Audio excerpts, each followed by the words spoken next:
A very good morning to all students. Once again, we are coming to introduce a new type of the question related to the class 12th accountancy.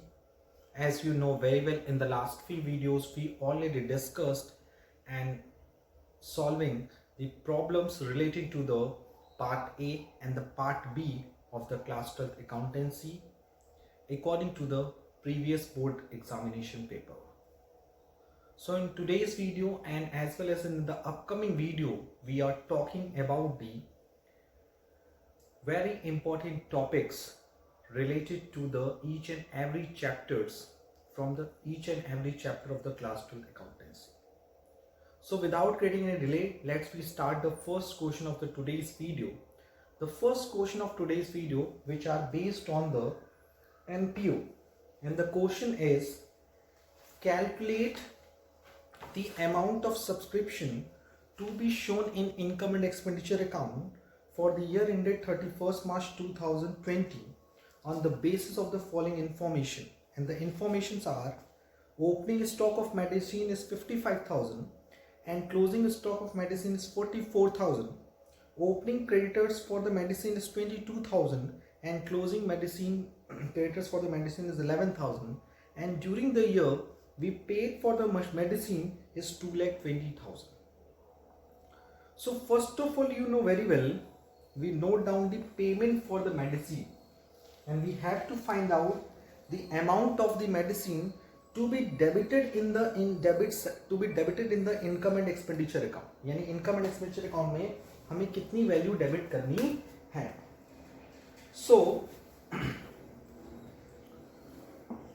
we have to find out amount debited to income and expenditure account. So first of all, we write down the payment for medicine. Payment for medicine, that is in 2,20,000. उसमें हम लोग add करते हैं creditors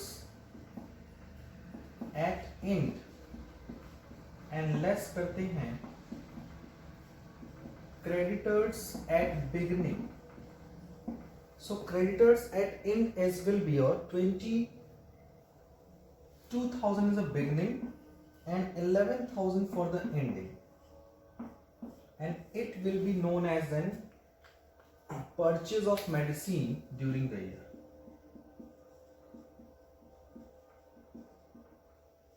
Purchase of medicine during the year, and it will be a 2,20,000 plus 11 minus 11, so हम 11 ही minus कर देते हैं तो ये आ जाएगा 2,09,000. After that, you know very well, opening stock of medicine हम लोग क्या करेंगे, ऐड करेंगे, and closing stock of medicine हम लोग क्या करेंगे, माइनस करेंगे. The opening stock of medicine will be 55,000, whereas the closing stock of medicine is 44,000. So 11,000 add किया तो ये आ गया आपका 2,20,000. और ये अमाउंट हो गए जो अमाउंट हम इनकम एंड एक्सपेंडिचर अकाउंट में क्या करेंगे, डेबिट करेंगे. तो उसको नोट डाउन कर लीजिए अपनी कॉपी में. उसके बाद हम लोग चलते हैं नेक्स्ट क्वेश्चन पे, and next question is also related to the NPO, and the question is calculate amount of subscription outstanding as on 31st March 2020. So आपको amount outstanding find out करनी है. तो आपको तो ये चीज एकदम क्लियरली पता है कि सब्सक्रिप्शन का एक प्रॉपर फॉर्मेट होता है. फॉर्मेट क्या होता है क्लियरली, कि सबसे पहले हम लोग लिखते हैं, अगर हम सब्सक्रिप्शन से रिलेटेड अगर पॉइंट आउट करें चीजों को, सो यू नो वेरी वेल, सबसे पहले हम लोग क्या लिखते हैं, subscription receive during the year. तो इस क्वेश्चन में subscription receive during the year is 3,18,000.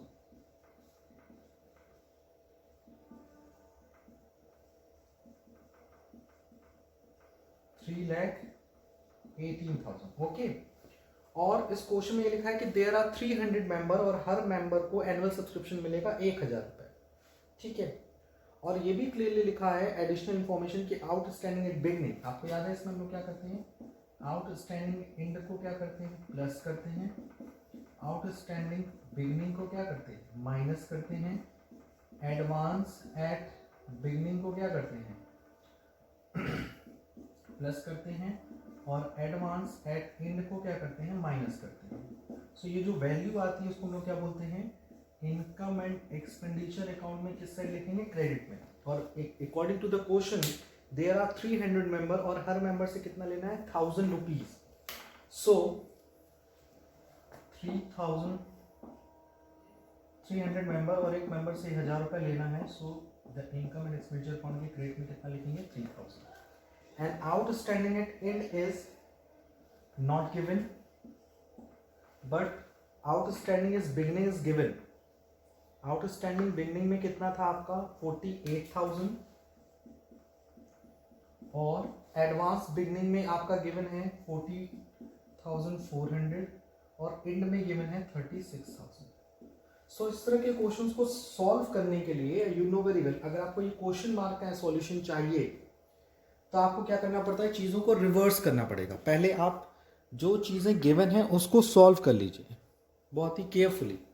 जैसे 3,18,000 में आप क्या करो, ये 14,000 सॉरी फॉर दैट, 18,000 में पहले 48,000 माइनस करो तो आ जाएगा आपका 8 क्या 270 में आप 14 प्लस करो तो आ गया 284 में फिर 36 माइनस करो तो ये आ गया आपका 248 और यहाँ पर 3 लाख आ रहा है। सो 3 लाख एंड 2,48,000 का डिफरेंस कितना आ रहा है, 52,000। So the answer will be 52,000। That is an outstanding at end. और यही क्वेश्चन में आपसे पूछा गया था कि find out the amount of outstanding at end. Okay, तो ये कुछ क्वेश्चंस हैं which are related to the first chapter of the class 12th accountancy. So please note down in your copy properly and thereafter we will move to the next question. आपको पता ही है एक side income होता है दूसरी side क्या होता है, एक्सपेंडिचर, और इधर हम लोग क्या दिखाते हैं, बाय सब्सक्रिप्शन। आप चाहें तो सारी वर्किंग आप इनकम साइड में ही कर सकते हैं, बट अगर आप चाहें तो उसकी वर्किंग नोट भी बना सकते हैं। सो हम लोग वर्किंग नोट बनाते हैं, ठीक है। वर्किंग नोट क्या लिखा हुआ है क्वेश्चन में, वर्किंग नोट में सबसे पहले हम लोग क्या लिखते हैं, subscription receive during the year, subscription receive during the year. Subscription कितना रिसीव हुआ ड्यूरिंग द ईयर, 2 लाख। और फॉर्मेट आपको याद ही होगा, मैंने आपको बताया हुआ है कि पूरा फॉर्मेट आपको लर्न होना चाहिए। क्या था, outstanding at and plus outstanding at beginning minus advance at and क्या होगा, माइनस होगा, और एडवांस एट बिगनिंग क्या होगा, प्लस होगा। और वैल्यूज में देख लो इस क्वेश्चन के अकॉर्डिंग, एडवांस सब्सक्रिप्शन बिगनिंग का है 37,500 और एंड का है 25,000। और उसी तरह से एरियर है बिगनिंग का 65,000, एंड का है 15,000, और उसमें लिखा है subscription of 5,000 are still in arrear for 89, अभी भी एरियर है। तो बिगनिंग में एरियर कितना था, 65,000, और अभी भी एरियर कितना है, 5,000। तो ये कितना हो गया, 60,000। और आउटस्टैंडिंग एट एंड कितना है, एंड में आपका आउटस्टैंडिंग कितना है, 15,000, और अभी भी स्टिल एरियर कितना है उसमें, 5,000। हो जाएगा आपका 10,000, क्योंकि अभी स्टिल इन एरिया मतलब पिछले साल का अभी पैसा मिला नहीं है, तो उसका इफेक्ट बिगनिंग में भी पड़ेगा, एंड में पड़ेगा। बिगनिंग में से भी वो पैसा माइनस होगा क्योंकि वो मिला ही नहीं है, और एंड में से माइनस होगा क्योंकि एंड में ऑलरेडी हमने जो निकाला होगा वो आउटस्टैंडिंग एंड क्या होगा, प्रीवियस को भी इंक्लूड करके निकाला होगा। सो उसको हम सॉल्व करेंगे, सॉल्व करके वैल्यू आ रही है आपकी 1,62,500, और इस 1,62,500 को यहाँ नोट डाउन कर, ठीक है। और जब आप बैलेंस शीट बनाओगे इस केस में जब आप बैलेंस शीट बनाओगे, ओपनिंग बैलेंस शीट यानी बिगिनिंग वाली, तो आपको तो पता ही है आउटस्टैंडिंग सब्सक्रिप्शन कहाँ दिखाते हैं, एसेट साइड में, और एडवांस सब्सक्रिप्शन कहाँ दिखाते हैं, लायबिलिटी साइड में। तो एडवांस सब्सक्रिप्शन कितना है बिगिनिंग का, 37,500, 37,500। आउटस्टैंडिंग सब्सक्रिप्शन कितना है, 15,000, पूरा दिखाते हैं। और जब आप बैलेंस शीट बनाओगे, कौन सी, क्लोजिंग वाली, एंड वाली, तो आप क्या करोगे, एडवांस सब्सक्रिप्शन एंड का कितना है, एडवांस सब्सक्रिप्शन है 25,000, और आउटस्टैंडिंग सब्सक्रिप्शन कितना है आपका 15,000। एंड का 15, बिगिनिंग का आउटस्टैंडिंग कितना था, 60,000, सॉरी फॉर दैट। ठीक है, तो उसको आप रफली अपनी कॉपी में नोट डाउन कर लो। ठीक है, उसके बाद हम लोग चलते हैं नेक्स्ट क्वेश्चन पे। Now we are moving to some of the important practical questions related to the issue of share, and this question includes the entries related to the forfeiture, reissue, as well as the preparation of the balance sheet of the companies. So the first question which are related to the, that is board questions related to issue of share. Okay, so the first question is Ritwik Limited forfeited 250 share of 100 each issued at 10% premium for non-payment of allotment money of 30 per share including premium, and the first call of rupees 30 per share. The final call of rupees 20 was not yet called. 100 of these share were reissued at 80 paid up and 90 per share. Past necessary entries of the forfeiture and the reissue of the share. So in this situation, first of all we pass the entries, that is an share capital account debit, security premium reserve account debit to, this is DR, to share forfeiture to calls in area. Okay, so the first, you can see that the forfeited share is 250 of rupees 100 each, so 250 multiplied by 100, but final call was not made, so that's why it will be 80, and premium will be 250 multiplied by 20, और उस पे आपको कितना नहीं मिला, 30 plus 30 आपको नहीं मिला, 60 रुपीज आपको नहीं मिले 250 शेयर में। सो अगर आप मल्टीप्लाई करो तो you can see that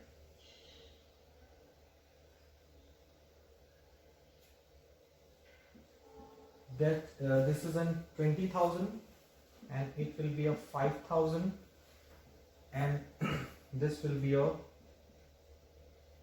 15,000, so remaining value will be a 10,000 because premium आपको नहीं मिला। एंड आफ्टर दैट आपने क्या किया, शेयर को रीइश्यू कर दिया। सो रीइश्यू की एंट्री क्या होती है, किस पे इश्यू किया, 80 पेड अप है, ठीक है, 80 पेड अप है, 90 पर शेयर, सो उसकी एंट्री होगी bank account debit to share capital.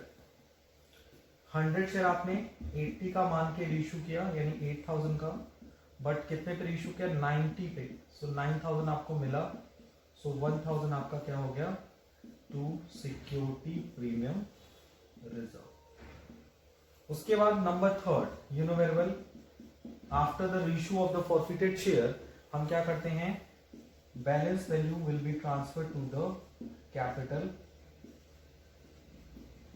Reserve, capitalism में ट्रांसफर करते हैं। सो कैपिटलिज्म में कैसे ट्रांसफर होता है, total forfeited amount divided by total forfeited share into reissued share minus amount used at the time of reissue. So total forfeited amount कितनी है आपकी 10,000,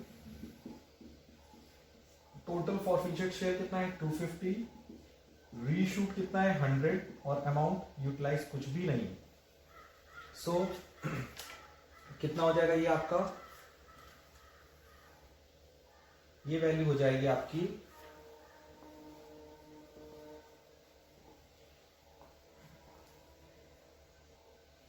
वैल्यू हो जाएगी आपकी 005, that is 4,000.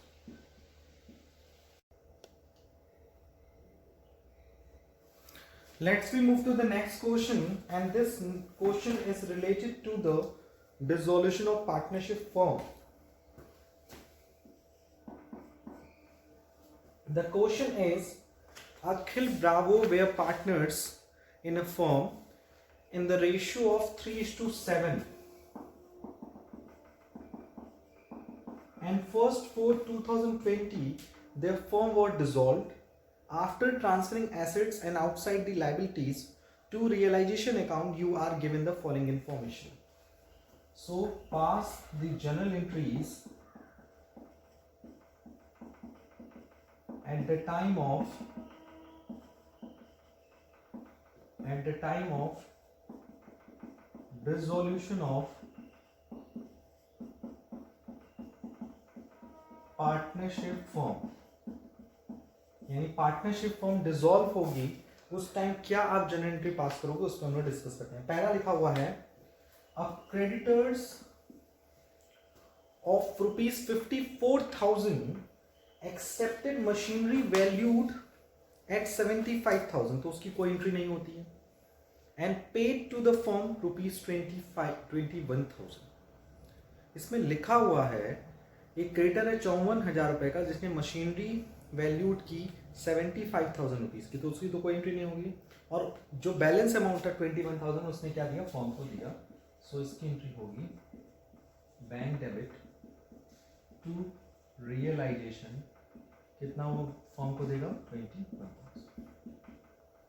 Second will be a second creditor for ₹7,500 accepted furniture as 6750 in full settlement of his claim. तो इसकी कोई entry पास नहीं होती, क्योंकि जब हम किसी लाइबिलिटी से किसी एसेट्स को पे ऑफ कर देते हैं, सॉरी किसी एसेट से किसी लाइबिलिटी को पे ऑफ कर देते हैं, तो उसकी कोई एंट्री नहीं होती है.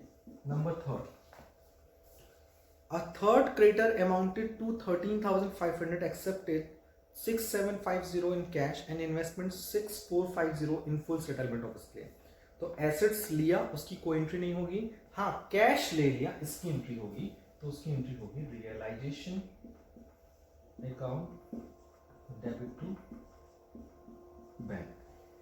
कितना पे किया हमने 6750. The next will be a loss on dissolution was 22,500. Dissolution पे लॉस कितना हुआ 22,500. और इस लॉस को कौन डिस्ट्रीब्यूट कर लेगा, ए और बी किस रेशियो में डिस्ट्रीब्यूट कर लेंगे 3:7. सो उसकी एंट्री होगी A is capital debit, B is capital debit to realisation account. Loss हुआ 22,500 का, किस रेशियो में बियर करेंगे 3:10 एंड 7:10. तो उसको डिस्ट्रीब्यूट कर लेना. ये देखो 4 एंट्री आपको पास करनी है and you will give the 4 marks in this question. इस तरह के देखो क्वेश्चंस आपको इतने इजी मिलेंगे एग्जामिनेशन में. ओके, एक और टाइप का इसी टाइप का क्वेश्चन जो डिस्कस करते हैं. The question is very easy. On 1st April 2020 a firm had total assets of ₹1,75,000, excluding a stock of 35,000. The current liability were 17,500 and balance constituted partners capital account. If the normal rate of return is 8%, the goodwill of the firm is valued as 1,05,000 at 4-year purchase of super profit. Find the actual profit of the firm. ये question valuation of goodwill से related है. और वो भी super profit method का है। सो आपको पता है गुडविल का फॉर्मूला क्या होता है according to super profit method into number of year purchase. And what is the formula of super profit? Super profit is average profit minus normal profit. ठीक, और उसमें ये देखो क्वेश्चन में लिखा हुआ है, और यहाँ पे नॉर्मल प्रॉफिट निकालने का फॉर्मूला क्या था? Capital employed into rate of return. ये भी क्लियरली गिवन है। Normal profit equals to capital employed into rate of return upon 100। So you can see that in this question, super profit is given and super profit is not given, but in this question goodwill is given is 1,05,000. 1,05,000. Super profit is not given, and number of year purchase will be a 4.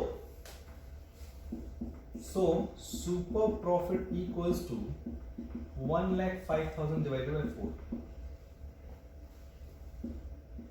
26,250 is a super profit. In this question, average profit is not given and normal profit is not given. So normal profit कैसे निकलेगा? Capital employed is given. The capital employed you know very well. Assets is capital employed कैसे निकलता है? Total assets minus external liability. Total assets is 1,75,000. Excluding stock है तो उसमें stock को add कर देंगे and current liability को माइनस कर देंगे. So it will be a 210 minus 17,500. 10 गया तो 2 बचा, 7,500 और गया तो कितना बचा? 1,92,500. So normal profit is 1,92,500 and the rate of return will be in this question is 8%. So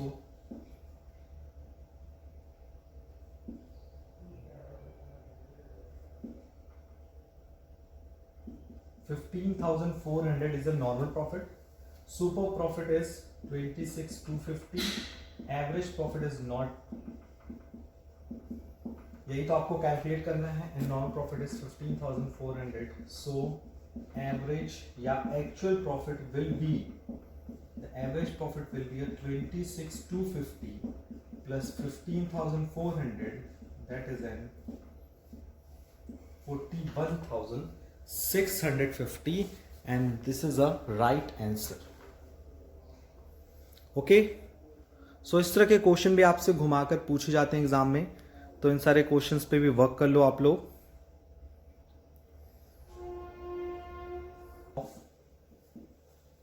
amount of stationery consume,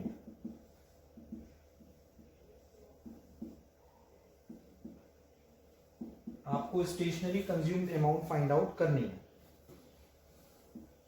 and इस क्वेश्चन में you can see that the opening stock of the stationery and closing stock of the stationery is given, due is given and amount paid for the stationery is also given. Purchase is not given in this question. And so हमें आपको पता है हम लोग क्या करते हैं, सबसे पहले पेमेंट कितना किया हमने स्टेशनरी के लिए? पेमेंट फॉर स्टेशनरी हमने स्टेशनरी के लिए पे किया 1,36,000. उसमें हम लोग ऐड कर देंगे opening stock of stationery and less करेंगे क्लोजिंग स्टॉक ऑफ स्टेशनरी. उसी तरह ड्यू 4 है तो बिगनिंग का क्या करेंगे? माइनस, और एंड का क्या करेंगे? Plus. Opening due minus and closing due क्या करेंगे? Plus. So opening stock is 15,000, closing stock is 16,800, opening due for stationery will be 18,000 and closing will be 25,200. So ये दोनों वैल्यू माइनस होगी, जो ये आंसर आएगा it will be shown in the amount debited to income and expenditure account, and the answer will be 141,400. ये question already आपके CBSE के 2019 के एग्जामिनेशन में आ चुका है, so please note down. Okay,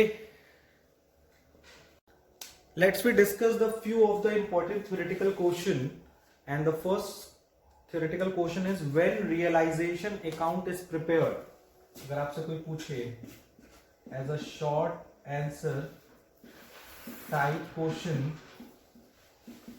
to tell me when realization expense is prepared, हम realization expense क्यों बनाते हैं, realization account क्यों बनाते हैं, तो you know very well realization account is prepared at the time of dissolution of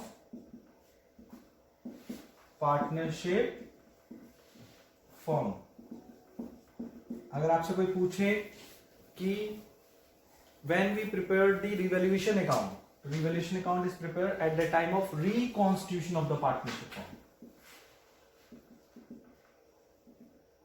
Reconstitution of partnership firm. Next, number third question will be what is mean by minimum subscription. Minimum subscription क्या होता है? So minimum subscription will be it means the minimum amount of that must be subscribed by the public according to the SEBI guideline. It must be 90% of entire issue. 90% of entire issue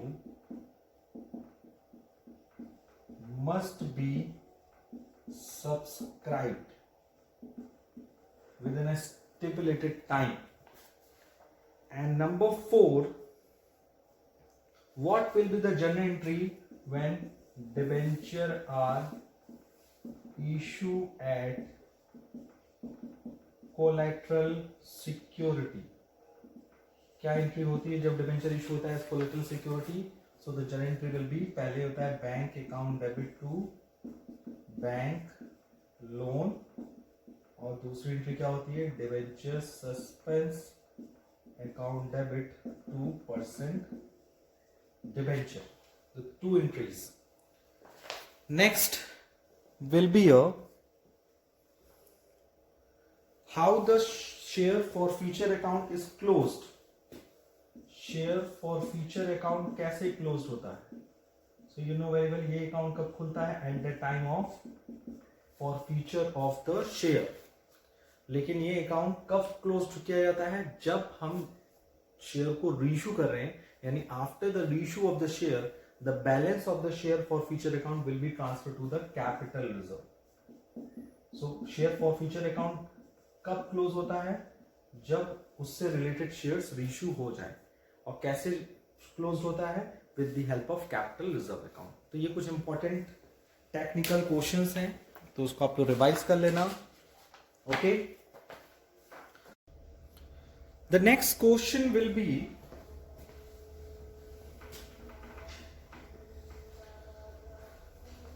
for payment of plant and machinery rupees 18 lakh of a company issued 10% of premium as 20%. तो पहले हमने plant and machinery खरीदा, तो उसकी entry क्या होगी? Plant and machinery हमने खरीदा 18 लाख रुपीस का, और फिर हम वेंडर को इशू कर रहे हैं कितने का शेयर? उसके बाद हम लोग वेंडर को इशू कर रहे हैं 100 रुपीज का शेयर 20% प्रीमियम पे. So number of issue share will be purchase consideration upon issue price. Purchase consideration is 18 lakh and issue price कितने का शेयर है? 100 रुपए का. प्रीमियम कितना है? 20%.